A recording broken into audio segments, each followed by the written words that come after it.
పిల్లంగి పని చేసేవాడినో, లేకపోతే ఏ దారాలు కట్టేవాడినో, ఏ తాయిత్తులు కట్టేవాడినో, వీళ్ళ దగ్గరికి వెళ్ళామనుకోండి, శ్రమ అధికమవుతుంది.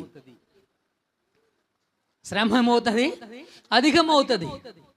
మనం చదివాము, యెహెజ్కేలు చెప్పాడు, ఇర్మియా గ్రంథం అనుకుంటా, కీడు సంభవించడానికి కారణం ఏంటంట, ఇతర దేవతలను అనుసరించడం వలన మనకు కీడు జరుగుతుంది అని.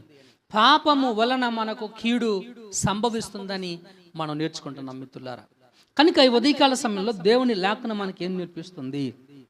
ఇక్కడ మనం ఏం అన్వయించుకోవాలి ఈ వాక్యంలో? యేసుక్రీస్తు శోధింపబడ్డాడు. యేసుక్రీస్తు శోధింపబడ్డాడు.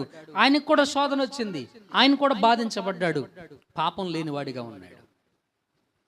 మనకు సహాయం చేయగలడు. పాపము లేకోకుండా ఎలా జీవించాలో ఆయన మనకు సహాయం చేస్తాడు. ఆయన ఎవరికి సహాయం చేస్తాడు?